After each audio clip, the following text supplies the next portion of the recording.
My grandpa asked in surprise. Buddy, why did you come by taxi? What happened to the BMW we gave you for your 21st birthday? Before I could answer, my mother smiled and said, that car belongs to his sister now. My grandpa stayed silent for a moment, deep in thought. And what he did next made me truly proud of him. My name is Wade.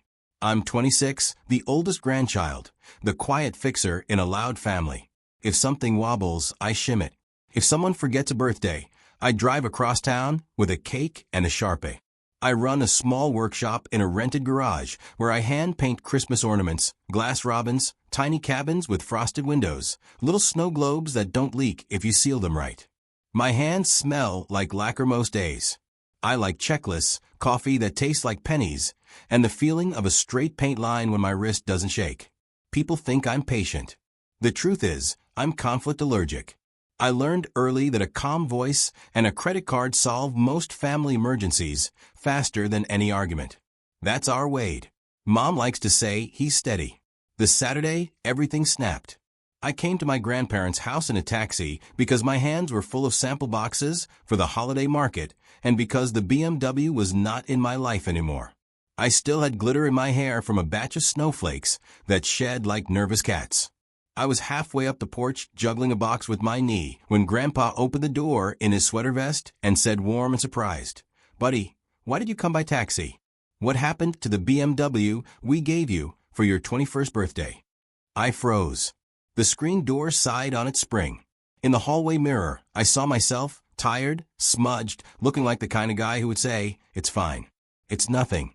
Don't worry. Before I could answer, my mother stepped out from the dining room with a bright practice smile that meant she'd already decided the story. That car belongs to his sister now, she said, like it was a punchline we'd all enjoy. The room changed temperature. My uncle stopped chewing. The old clock in the foyer got very loud. Grandpa went very still. He looked at Mom, at me, back at Mom like he was reading labels on cans he didn't remember buying. Bongs to who? He asked, even though he'd heard. To Bree. Mom said, you know how hard she works. Wade hardly drives. He just paints little balls. She made a soft ha-ha sound. The kind that pretends to be kind. My uncle snorted on cue. Mom, I said. My voice did a thin, embarrassing thing. Bree poked her head around the corner with a straw in her water and a ring-like reflection in her eyes. It's just logistics, she chirped. I have meetings. Grandpa rubbed his jaw once, the way he does when he is doing math. He patted my shoulder, gentle. Come in, son, he said, and led me to the table. He didn't argue. He didn't raise his voice. He folded his napkin, and in that same polite tone he uses with contractors who overbid, started asking questions. I wish I could tell you I said something sharp. I didn't.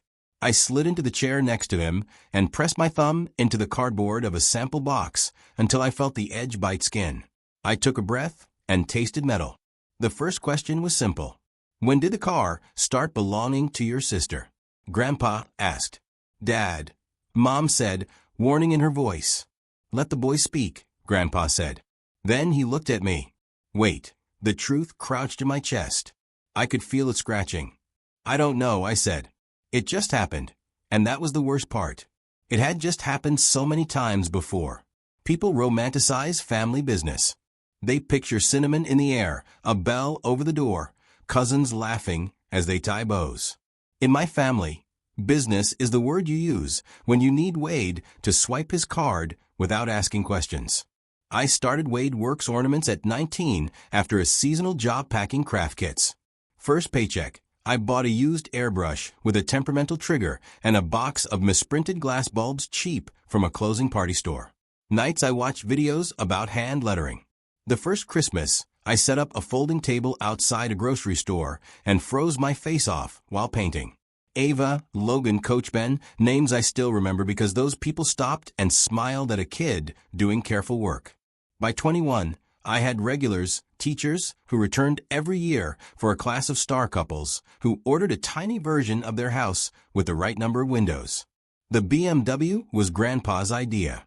He said a craftsman needs reliable wheels, and marched me to a dealership where he ignored the shiny stupid cars and picked a sensible used sedan with good brakes and a trunk big enough for market racks. He shook the sales guy's hand and said, "This isn't for show. This is for work." He handed me the key with that practical pride that's warmer than any speech. Mom smiled for the photo. Later, the smile cooled, not because she disliked me having a car. She liked anything that could be leveraged, but because she wasn't driving the moment. "We keep things balanced," she said. "Family equity balanced in our house met. If Wade has a tool, it becomes community property. If Bree has a platform, it becomes family identity." Bree is 22, charismatic, and as Mom says, front of house. Translation: she posts things. She talks into cameras like they're people, and people talk back. Once in high school, she got a free pair of leggings for a brand shout-out. And you would have thought she discovered penicillin. The creep started small. Bree needed a ride to a collab. Bree needed to borrow the BMW just for the weekend. Mom needed the business debit card for a little ad spin to help everyone. She asked for Logenins so I can support you with marketing. I said yes because saying no in our house felt like slamming a door in a library. Everyone hears. Everyone acts offended. Then came the first loan. Mom called while I was sealing a dozen tiny reindeer. "Honey," she said in her sugar voice, "your father's hours got cut this month. Could you front the mortgage? Just until the tax return." I did it. 1,800 plus fees. The next month, adjust this once for utilities. Then we'll square it when Bree's brand deal hits. It never hit. But they kept reminding me we were a team. "You're the entrepreneur." Mom would say, "Write it off." Meanwhile, the BMW started living at Bree's. She posted mirror selfies with my baby like the car came from the content gods. When I asked to use it for a market across town, she said, "Ugh, I already have shoots." "You work in a garage." She said it without malice, like weather, like announcing it might rain. When I pushed harder, Mom sighed like I was unreasonable. "You hardly drive." "Wait, Uber is a business expense. Bree has meetings." So I took Ubers to load-ins. I hauled boxes in the trunks of drivers who looked at me like I was building a nest. I told myself not to be petty. I poured the resentment into holly leaves and clean lines. I promised myself Christmas would fix it. Sales would spike. The numbers would excuse the fog. The fog thickened. Charges hit my card I didn't make. $249 for a promoted post package. Family growth. $119 for influencer boost. $87 here. $63 there. My business card was linked to a family marketing account Bree set up. When I confronted her, she blinked. "The brand has to grow." "What brand?" I asked.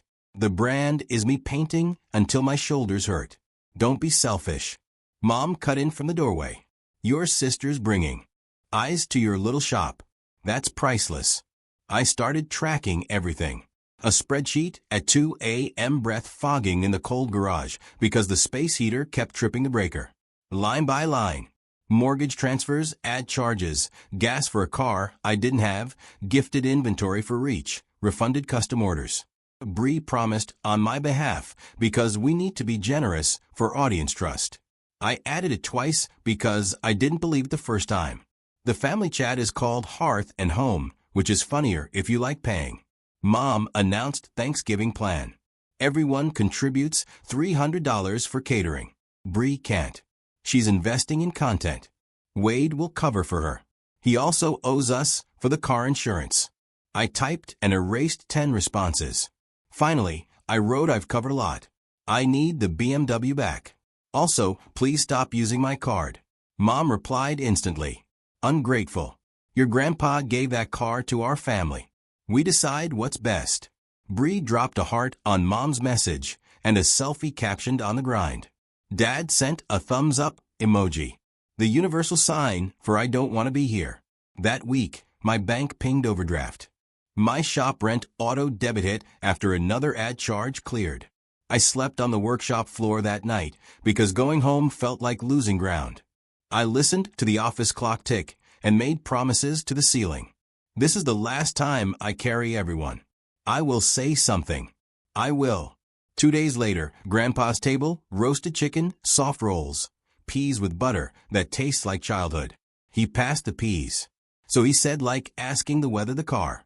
Mom jumped in. Dad, don't make this a thing. Grandpa smiled in a way that didn't move his eyes. I'm just asking for the story. Bree stirred her water with a straw. It's simple. I'm using it more. Grandpa looked at me. And you, son, do you agree it's simple? The only word that came out was small but solid. No, it didn't fix anything, but it changed me. The next morning, Mom added me to a new chat called Holiday Strategy. It had color-coded cells and percentages that looked like a ransom note. Mom, family booth this year. Brief films. We produces, Dad manages logistics. Profit split 60% Bree marketing, 20% family fund, house bills 20% weighed materials. I stared until the numbers blurred. There it was, theft dressed as teamwork. Me know my booth, my products. I'll pay for help. I'm not giving 80% away. Mom, we raised you. Bree also need the Square reader. I connected my account, so payouts hit my wallet quickly. Easier for everyone, easier for everyone except me. I didn't argue in paragraphs. I opened a new tab and started a list titled Everything I've Paid For. It was longer than I could hold in my head. The total sat there like a dare, and that's when the ground shifted under my feet, and I realized I could either be the bank or the business. I couldn't be both. I called Grandpa. I need advice, I said. My voice sounded borrowed. Come over, he said. No questions. He already had a yellow legal pad on the table when I arrived. He nudged a pen toward me. Tell me what you owe and what they owe you, he said. I opened my laptop and showed him the spreadsheet. Mortgage transfers, utilities, just until tax time. Ad packages, I never approved. Gas insurance, I didn't use. Inventory, gifted to influencers who never tagged us. Refunds Bree issued without asking because we need goodwill. He listened without interrupting, just making a single tick for every $100. Methodical as a metronome. When I finished, he looked at the page and then at me. You've been subsidizing their lifestyle, he said. They're calling it love to make it go down smooth. Something in me unclenched because he named it and because he didn't use fancy words. He said theft without saying theft. He poured coffee. Okay. He said, here's what we do. That night, I changed every password. I unlin every device. I closed the joint account Mom had forgotten to step off. I ordered a new Square reader. I drafted a PDF titled Record of Transfers, Unauthorized Charges, and Inventory Losses. Then I sent one message in Holiday Strategy and one in Hearth and Home. Me. Here are receipts for everything I've paid to the house since last year, plus business charges taken without consent. Total $8,742.19. I will not fund your bills this winter. I will not use Bree's marketing. I will not split profits. Return the BMW by Friday 5 p.m. or I'll report unauthorized use of a business asset. This is my boundary. Mom, threats to your own mother. Shame. Bree, over a car? Grow up. Dad, let's calm down. I didn't reply. I drove Grandpa's truck to the shop, worked until 3 a.m. and made 2 signs, custom name ornaments, cash card Venmo, new reader, and family discount suspended. Taping that second one hurt and healed at the same time. Friday at 5:23, the BMW wasn't in my lot. At 5:26, I click report vehicle misuse with my insurer and sent the PDF to the family, plus my aunt, who's a paralegal, and Grandpa. Subject line, record for business files. My phone lit up like a slot machine. Mom, how dare you involve outsiders? Bree, you ruined my weekend. Me, return the car or I proceed. At 7:11 p.m., headlights swung into the lot. Bree stepped out, tossed the keys like she was discarding gum, and wouldn't meet my eyes. The tank's low, she said. I needed it. There was a new scratch along the rear door. I took photos. I said nothing. She ordered an Uber and left. The lot went quiet except for the cheap banner I'd hung flapping against its grommets. I put my forehead on the cool roof of the BMW and shook. Relief, rage, grief, all braided. Then my phone buzz. Grandpa, proud of you. Come by tomorrow. I slept 4 hours and went to the market before dawn. December markets are a battlefield of smiles. You're freezing. Your feet ache. Your brain whispers that you underpriced everything. But that first weekend after I drew the line, I felt light, like I put down a box I didn't realize I was carrying. Grandpa showed up at 9 sharp in his old wool coat. He bought 6 ornaments he didn't need. He handed me a thermos of coffee and took the spare stool behind the table, commenting on my lettering like a baseball announcer. Good curve on that G. He didn't mention Mom. He didn't have to. By noon, I'd sold out of the dog bone ornaments. A woman asked for Milo with a tiny heart. While I wrote, my phone vibrated nonstop with Mom's alternating guilt and fury. Mom, you embarrassed us with that email. Mom, if the insurance goes up, you're paying. Mom, we're family. Family share. I muted the thread and painted Milo clean and small. At 2, Dad drifted up to the booth with his hands in his jacket like they weren't allowed out. Your mother's upset, he said to the air near my ear. I know about the money. I won't discuss it without Grandpa, I said. My voice was steady. I didn't recognize it at first. He nodded once and left like a man who'd walked into the wrong waiting room. By evening, Mom had posted on Facebook about children who forget who fed them and tagged me. An aunt called to say, apologize. Another aunt texted, proud of you. Quietly, always quietly. Sunday morning, Grandpa called a family coffee. Everyone came because when Grandpa asks, you come. He had 2 folders on the table, my spreadsheet, and a thin stack of documents with tabs. Mom launched fast. Dad, Wade is blowing this up. Bree needed support. He's punishing her. The car. Grandpa held up a hand. We'll start with numbers. He tapped the folder. Wade has transferred just under $9,000 to your household this year and paid about $2,000 in business charges for the family without authorization. He also lost use of a vehicle I purchased specifically for his work. He looked at Bree. That is theft by use, even if you didn't intend harm. Bree's mouth opened and closed. Mom laughed. Brittle. Dad, don't use legal words. This is family. Family, Grandpa said, should be the last place you encounter theft. Silence. The refrigerator hummed. Dad studied the grout. Grandpa turned to me. What do you want, Wade? I didn't give a speech. I said 3 things. I want the charges stopped. I want repayment on a plan, and I want a boundary. My business is mine. Grandpa nodded. Good. He slid the thin stack to me. And I want you safe. Years ago, I set aside a small trust meant for family needs. After watching how needs have been defined here, I've reassigned it to you for the business. It's not a fortune. It's enough for a proper lease and a second workbench. Mom's chair scraped loud. You can't reward his tantrum, she said. Color climbed her neck. You're encouraging selfishness. Grandpa's eyes were kind and unmovable. I'm encouraging work, he said. And boundaries. Dad tried a middle path. Maybe Wade could still contribute to the house after things stabilize. No, I said quiet. Firm. I won't fund the house. If you need help, I'll bring groceries when I can. That's where it ends. Mom pointed at me, finger shaking. You owe us. We raised you. You raised me to be useful, I said. I'm choosing to be respected. Bree's voice came small. So, where does that leave me? I was counting on, collabs. If you cut me out my engagement. If your brand needs your brother's money to exist, Grandpa said gently. It isn't a brand. It's dependence. Bree looked like she might cry, then got mad at herself for almost crying. Whatever, she said. I'll figure it out. I hope you do, I said. And I meant it. No dramatic ending, no group hug. I took the folder and went back to the workshop. That week, I signed a short lease on a corner unit with big windows you can clean from the inside. I moved my racks at night with help from my neighbor, a night shift nurse who refuses cash, and accepted a Best Neighbor 2025 ornament instead. I printed a clean window sign with store hours and custom orders welcome. I posted one video, hands only, no face, just me dotting snow on a tiny blue mailbox.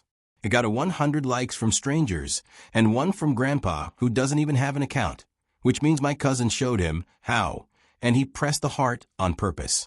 Mom adjusted strategies. She asked if I could loan Bree some blanks so she can start her own line. I said no. She frowned like I'd broken a vase. She asked to borrow the BMW for Dad to check something under the hood. I said the car stays in my lot with a steering wheel club lock. Dramatic, she said. Okay, I said. And that was the whole conversation. A local paper ran a tiny piece on holiday makers. They photographed my hands because my nails are permanently silver, and the reporter thought that was atmospheric. The caption read, "Small shop, steady hands." Grandpa clipped the article and stuck it on his fridge with a tomato magnet. He pointed to it every time I visited, like it might change size if we believed hard enough. On Christmas Eve, I closed early and took a box of seconds to the senior center. Paint smudges and crooked hats, ones I'd never sell. The manager cried and said, "These are perfect to us." On the way home, I drove past my parents' house. Through the window, Bree filmed by the tree, smile wide, lights perfect. For a second, I ached. Then I kept driving. I had cocoa to make and a shop to open in the morning. January was quiet. Quiet is how you hear yourself think. I used to trust to fix a leak, buy a proper spray booth, and hire a high school kid named Jess for afternoons. Jess labels straighter than I do and tells me when my display looks like a dad's shelf, which is apparently an insult and a compass. We laugh a lot. Mom still sends occasional probes. Family dinner, bring ornaments. I don't go. I reply, can't shop hours, which is true and also boundary language. Sometimes she replies with a thumbs down, sometimes nothing. Dad came in twice and bought Fisherman 1989 ornaments with cash. He stood like a man on a boat he didn't trust. "Your grandpa's proud," he said. "He says, you did right." I wrapped the boxes and said, "Good." Bree posted a rebrand video in February.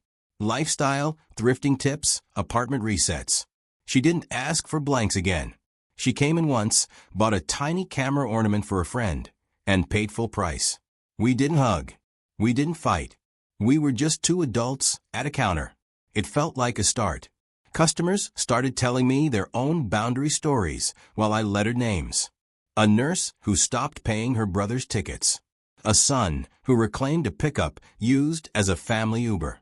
A grandmother who said no to being the holiday ATM. They left with ribbons and lighter shoulders, like the ornament weighed something before it weighed nothing. On a Tuesday, Grandpa sat in the back with a crossword and said without looking up, "Work is long but honest." That beats applause. I kept painting and realized I was breathing easier than I had in years. Boundaries look mean to people who benefit from you having none. They call your no a betrayal. They say you've forgotten where you came from. They make being used sound like being loved. I used to fall for that. I don't anymore. Saying no didn't shrink my life. It made room. I sleep. I eat food on plates instead of over a trash can in the garage. I stop by the senior center with a small box of not perfects every month. Jess talks about math tests and playlists while she packs. I call things what they are. I say I can't do that. And I don't explain like a hostage negotiator.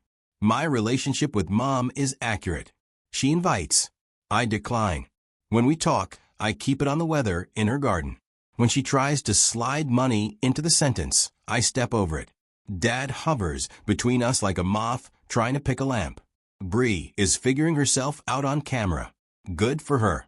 What Grandpa did after that quiet moment at the table was more than paperwork. He did not rescue me. He stood beside me while I rescued myself. He looked at me like I was already a man doing a hard, ordinary thing. And that look made the ground under my feet feel real again. I thought love meant paying any bill with family scrolled in the memo. Now I think love looks like a chair pulled up beside you and hot coffee while you make a list of what you can and cannot give. Love doesn't spin what isn't offered. Love doesn't rename theft to make it palatable. I make small breakable things that somehow last. I will help when I can gladly freely with both hands. But I won't be anyone's bank. I won't be guilt into sponsoring the version of me they prefer. A silent wallet with paint under his nails. I won't let myself be used again. That's the line. It's not moving. And if someone calls that selfish, fine. I know what it costs to say yes to everything. I like what my no has bought me better. Time, quiet, steady hands, and a life that feels like it's mine.